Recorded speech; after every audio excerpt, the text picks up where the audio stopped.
We can start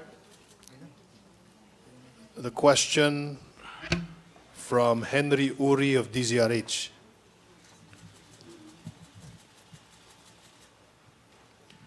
Yes, if there's anything that you'd want to know, we also want to know from you. So you seem to be good at gathering developments of this fear now of the corona novel. I really don't know. It's called novel coronavirus. So let's start. Magandang gabi po, Mr. President. Kumusta po ang kalagayan ng buong bansa dito po sa pinag-uusapan nating novel coronavirus at ano po ang mga hakbang, direktiba at kautusan ninyo sa inyong mga cabinet secretaries tungkol dito? Okay. Let's start with the narratives by saying that everything is well in the country. There's nothing really to be extra scared of that coronavirus thing, although it has affected a lot of countries. But in one or two in any country is not really that fearsome. And in the Philippines, we only have 2 cases, 2 reported deaths.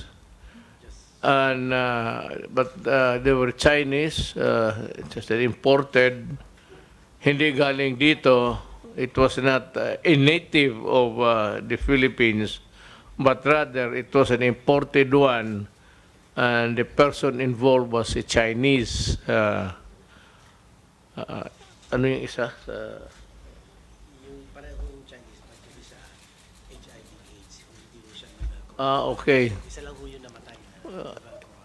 Isa lang ang namatay sa coronavirus. Yung isa, Chinese din, HIV ang ikinamatay. So, let us be clear on this. 2 patay, but 2 different causes of death. One, an imported naman, hindi naman galing dito. So, he had it in himself when he came in. Yung isa namatay sa HIV. Both Chinese. So ito mag-umpisa tayo. The many things that you'd want to know. Apparently there is a lot of talks from the media and from the itong Facebook and even one saying that pauwiin ang mga Chinese. You know, it is not only a case of bad taste, but it is not good for us Filipinos to be saying that. Remember that there are now so many thousands of Filipinos in China, and they cannot go out because coming in or going out of China is prohibited, and that is precisely to contain the propagation of the virus. So walang nakalabas. Now, okay, dito Dito, let's talk of China and Filipino. Dito sa atin, walang pupunta ng China. Andito naman sa China, in and out, hindi sila pwede sa Pilipinas. Ngayon, if that is clear to you, Or if not, then ask the question now because I have another topic for that. Meron kayong question? Basta China, in or out, wala tayo dyan. And dito, we are not allowing them to go there, our countrymen, and no Chinese, yung galing China, pumapasok dito. We are not allowing entry. Okay? But Chinese who are in foreign lands on board foreign airliners and they have the valid visa, they can come. Except, I said, yung aeroplano ng ano. Especially Chinese who have been there or in any other place, Canada. Most of the Chinese in North America are in Canada and in the United States. Ngayon, pagka umuwi sila, tapos foreign airlines, hindi naman galing China yung aeroplano, they can come in. If the port of destination or the place where they want to go is Philippines. Nakuha ninyo yon? Yes, sir. Okay. What's the next question? Ina Andulong of CNN. Good evening, Mr. President. Sir, have you finalized or identified any quarantine facilities in the meeting earlier? Hindi pa ngayon. Dalawa lang ang namatay.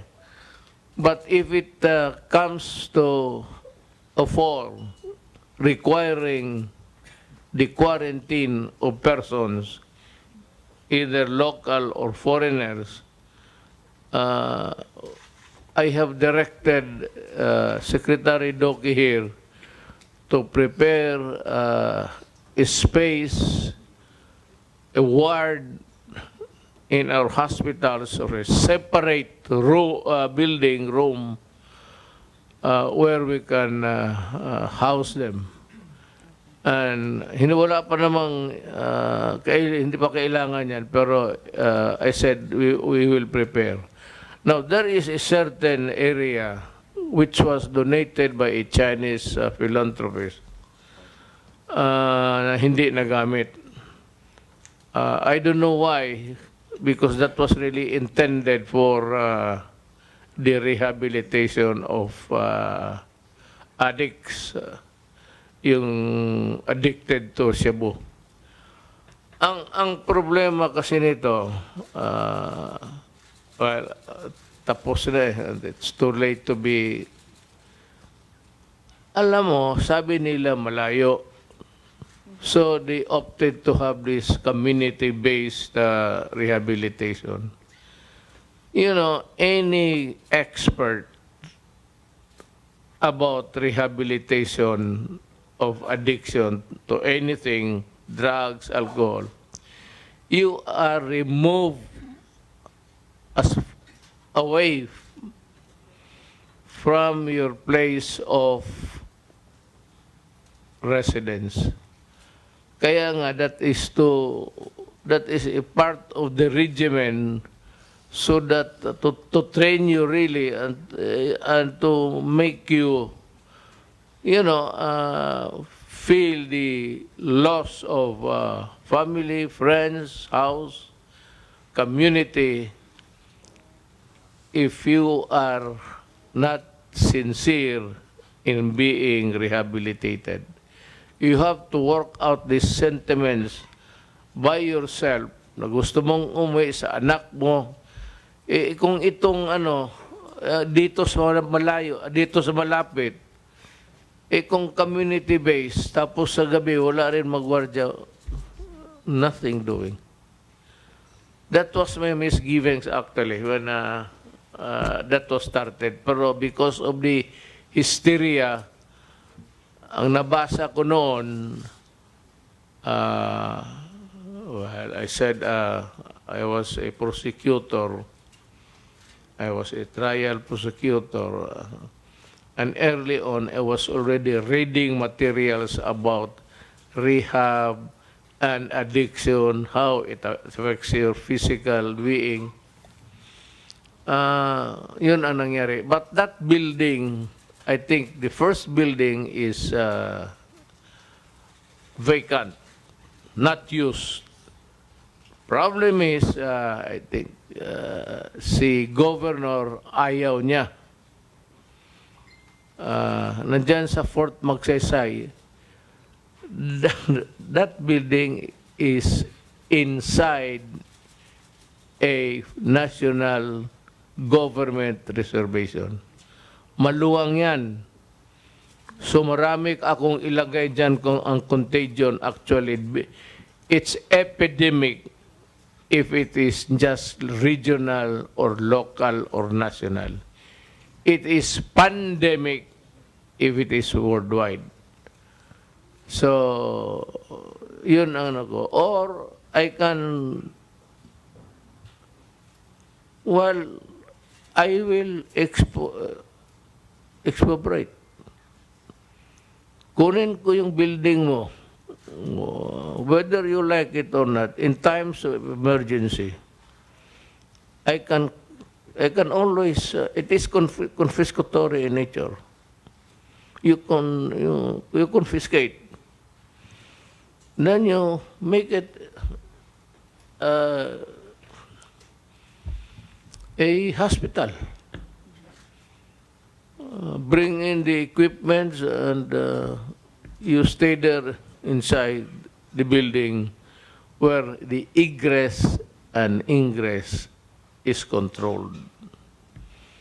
And lahat yung, remember my SARS, every regional office in the country was ordered to provide a space, and there was a vehicle provided by the government which was, washed over with disinfectant para to minimize contamination. Now, here is a problem. Sabi ng mga experts, it could be transmitted from person to person, person to animal, animal to animal. So, but says Tugade, Secretary Tugade of the sa transportation asked if it can be also contaminated in inanimate things. Ang sabi na yung doorknob, merong traces sila nakita. That's according to the WHO. It is not confirmed as really a valid reason to avoid it, but there are indications that it can be transmitted also by inanimate things, meaning to say, yung hinawakan niya, hawakan mo rin, yun. Yun ang problema. So yung incoming, ang tao lang binabantayan mo, hindi mo binabantayan yung cargo. But if the cargo itself can pass it on to human beings or to animals, that is really a problem. It's not, it is not confirmed as valid, but indications earlier studies showed that it can be possibly this. If you say, is it possible? The question would really be like this: would it be possible that these things can be passed on from one person to another by touching inanimate things? Yung walang buhay, yun. So, yun ang isa. Ngayon, kung anong klaseng airline, may mga Chinese. And magtanong kayo kung I will bar the Chinese from entering The answer, of course, is no. That is an utter disrespect to a human being. At kung meron man, if there are Chinese found positive, and we do not want them to travel to further aggravate the situation, we can assure the Chinese government that we too will help. And this kind of mentioning the Chinese and blaming them, it's like xenophobia. You eat anything that is Chinese, it is not good because we have, I said, so many. And not only that, one is that we have many Filipinos in China. Second is, even if there are none, we are a community of nations. We cooperate. China has been kind to us. We can only also show the same favor to them. Stop this xenophobia thing about, kasi ang gusto ko masabi nila na yung ito ngayon, they're blaming the Chinese na galing sa China. It can always, how would you call this, incubate in some other places.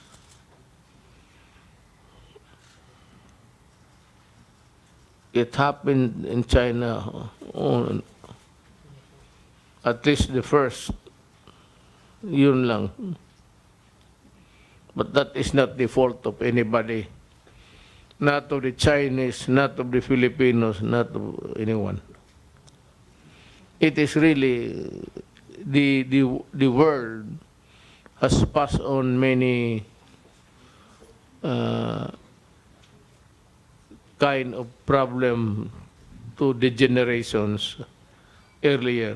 We had the flu that killed so many millions in Europe, and some other contagion of a lesser scale. But it would, kagaya ng SARS, I assure you, even without the vaccines, it will just die in natural death. Apparently, itong mga ganito, mga virus,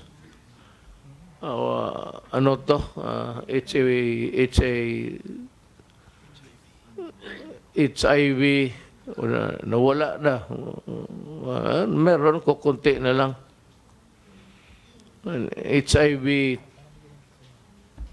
5 or 10 years ago was a dreaded disease, and everybody was afraid of it, to the extent that it cut the pleasures of the world. Takot lahat mga HIV kasi baka so ayaw na lang. So almost everybody became a celibate overnight. May mga ganun, but it will die in natural death. Ito, matatapos din ito. But would it worsen in the meantime? Maybe. But, the progress of medical science now is far too different from of the yesteryears. Noon, hindi pa masyado. But we have powerful medicines now that even cancer is treatable now. You cannot die of karamihan mo naman, hindi ka naman talaga mamatay. HIV, you don't die of HIV. You die because your body is weakened by the virus, and then the bacteria will take over, and that is pneumonia. Ganito rin yan. By itself, hindi yan. Hindi nga natin alam yung coronavirus na yan. But lahat na matay is pneumonia. So it would just indicate that there is a virus that weakens your body and would really destroy your white corpuscles, your antibodies. And when those are depleted, bacteria enters the picture, and usually you die of pneumonia. Good evening, Mr. President. Sir, meron lang allegation na sa China, kinukonsil yung totoong number of affected Chinese ng nCoV. And dito sa atin, meron ba tayong assurance na meron tayong transparency at hindi sinasanitize yung mga data? Kasi nagulat yung marami nung nag-announce kayo bigla na may namatay na Chinese. Since ang sinasabi nyo ay under observation pa lang yung Chinese na yun nung before and hindi naman siya yung talagang main carrier ng nung virus. No, he was already yung earlier surveillance and his history. But wala namang na sinabi na yung kanyang homegrown coronavirus. Nalaman lang nila lang yan kung namatay na yun. Wala naman tinago doon. We will not, this I can assure you, this government will never hide anything. If it says that you're going to die tomorrow because of this conflict, it's a contagion all over, we will tell you that. If it would cost you lives, we will not hide that. Why should we? It's a reality. Whether you admit it or not, you have to bury the dead. So what is there to hide? It's not a treasure. It is not something of value to us. It does not contribute to the national wealth. Why should we hide? Why should we hide it from the press?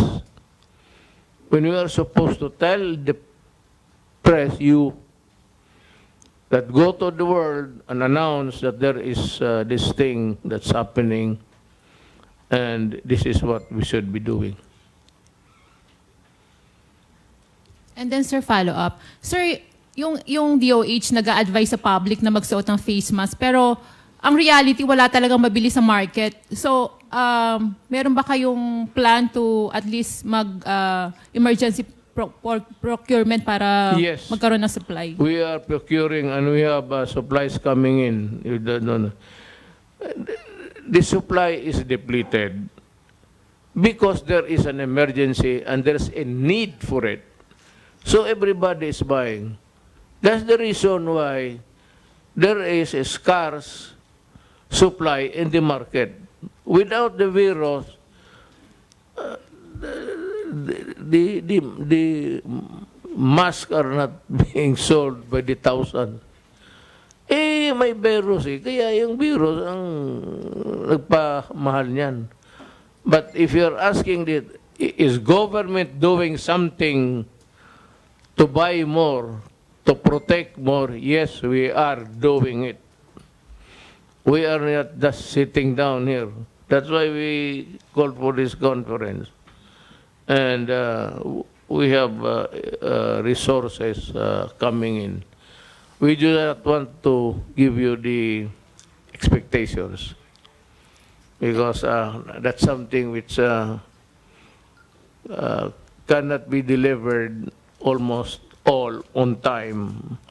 And you know, sometimes when we announce it, it is taken differently, in a different light. Sir, last na lang po. Sir, napag-usapan niyo po ba yung worst case scenario ng nCoV dito sa ating bansa? And meron na po bang preparations about this? Again, ma'am, Yung worst case scenario, sir, kung sakaling magkaroon ng local transmission dito sa ating bansa, napag-usapan ba during the emergency meeting? yes. You have a very hardworking Secretary of Health. And he's very sincere in his job. This is not the second time that has entered government. In another president, he also was a Secretary of Health. I got him because he is just really good. That is why. Thank you, sir. Thank you, Mr. President. Unless you still want to take questions, the press Yes, it's 9:35. Is your time correct? Yes, Mr. President. Is it okay? We can end the press con already. Well, we can have the whole night. Dinner will be served at. Malacañang press corps is already okay with a press conference, Mr. President. They don't have questions anymore. Sige na, kasi marami kasi, this coronavirus scaring people all over the country. It's ano yan eh, the response of the people from the initial reports of coronavirus was almost hysterical when there was really no need for it actually. And if there is really a virus going around, why do you have to be hysterical? Why don't you just go to the hospital and have yourself treated? Or if you want quarantined, if you suspect that if you have acquired, kaya wala akong nakita nag-ubo. Bakit? Pinipigilan ninyo? Kaya namumula yung mukha ninyo eh. You are suffocating yourself.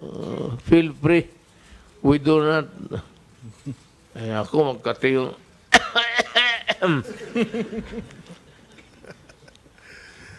Ace Romero of the Philippine Star has a question. Mayor, aside from China, there are also other countries that have been affected by the nCoV. Are there any plans to expand the travel ban to include travelers from other countries aside from China? we know it's always good to go by the WHO. They have all the informations of they have their headquarters. I think somewhere in Hague. Is it? Geneva, sir. In Geneva, oh, kaya nga, sa Geneva. They have the headquarters there. They have all the computers. They have all the inputs. And they would know what to do. We go by the regulations that will be given out by the WHO. We cannot act on our own. This is something which would require the discipline for everybody and to follow the governing entity, which is the WHO. So the temporary ban will just be limited to China and the special administrative regions for Yes. now? Okay. Yes. Okay. Administrative regions. And the administrative regions are Macau and Hong Kong. Okay. Thank you, Mayor. No, salamat rin. Thank you, Ace. No more questions, Francis? Francis? Now is the time to ask so that you will not be, you do not play into the hands of this rabble rouser about painting a bleak world for us. Of course, there would be this kind of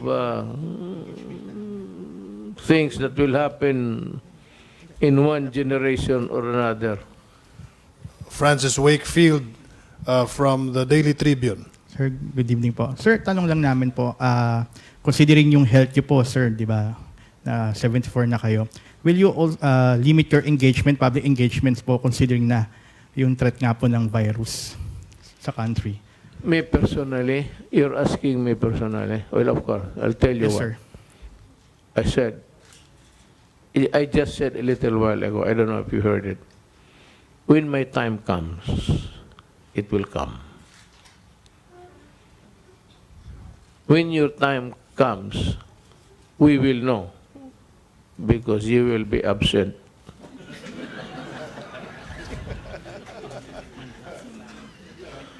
And we will not see you anymore.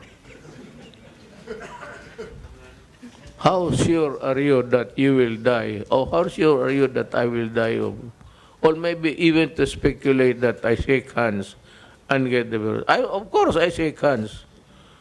We just saw each other in the chains of command. And I have to shake hands with people. You know, alam mo, presidente ako. Hindi naman ako posible. Bye-bye. Hi. Okay, how are you? Good. And if somebody would extend his hand to any gesture of handshake, huwag na lang muna yan. Kaya, you know, when my time comes, you will know. Because I will go out of Malacañan in a funeral car. Ano, panahon-panahon itong maniwala niyang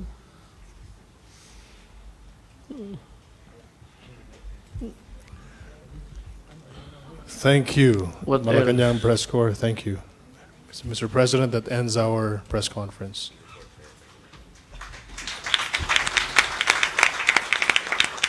ina, wala ka ng pahabol. Nandoon pa naman sa labas si Kuan.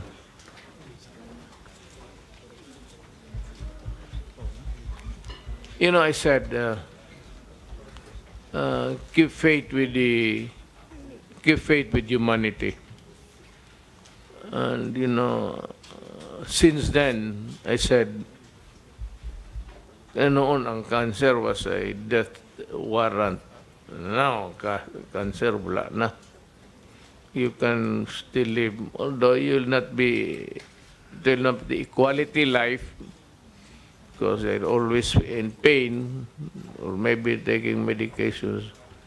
But if you're asking, or if you know about death, hindi na masyado nga. And I'm sure I said that every nation who has the resources would already are at work to find out a solution or a way out. Malay mo yung atin, the Filipinos are also doing it. They are conducting. Who knows that tayo ang makauna makita. But there is always a solution to problem. Yung mga ganito, you can be sure there will be a solution. Do not be afraid of a pandemic style. This is not the year. This is not, I said, the yesteryears when yung flu, Spanish flu, but German flu, Spanish flu. The best way is na mabuti no walang Filipino flu. tayo ang the most resilient. Palagi ko hindi abot dito yan. Kagaya ng SARS. SARS midway just disappeared. It came suddenly and disappeared suddenly. Ganon yung mga contagion yan. It has a lifespan and it loses steam. Because people, over time, also acquire immunity. Yung doon sa China na doon sa mga exotic na animals, wala mang namatay doon. Paano hinigop na nila lahat yung totoo. May nabalitaan kayo? Ang namatay doon, hindi yung nakita mo na doon sa pinikula na aso, pusa, lahat na. Pati yung hita na tinatadta doon, mukhang tao yun. No, not really. I'm not saying. I apologize in advance to the Chinese people. I'm just being funny, but those exotic foods, maybe. Wala mang namatay doon sa mga gago. Yung mga inosente man. Totoo, because over time, they have acquired dahan-dahan. Gaya ng sa Davao, nagtanong ako, I mean, no offense intended to my fellow men, ha? Nagtanong ako sa Davao, ilan ang namatay dyan sa boulevard na yung tabing dagat talaga ang bahay, hindi yung facing the road. Ilang namatay dyan, kap sa inyo, dingge. Sabi niya, wala. O ikaw, barangay captain, wala. Okay lahat. Marunong sila kumain, robust. Kinakain sila ng lamok paggabi, pag robust pa rin. In other words, life is, there is always a compensating thing. And marunong ang Diyos eh. Lalo na yung mga press na bakakon. Mauna yan. Ano ninyo anong bakakon? Liar! Joke lang yun. Joke lang yun. Pero marami talaga yung mga bakakon. Pero, bakakon is a Visayan, is lying, sinungaling. Bakakon. Wala na? Karami ninyo, yun lang ang walang question. Thank you, Mr. President. Thank you, members of the press. Good night. Actually, and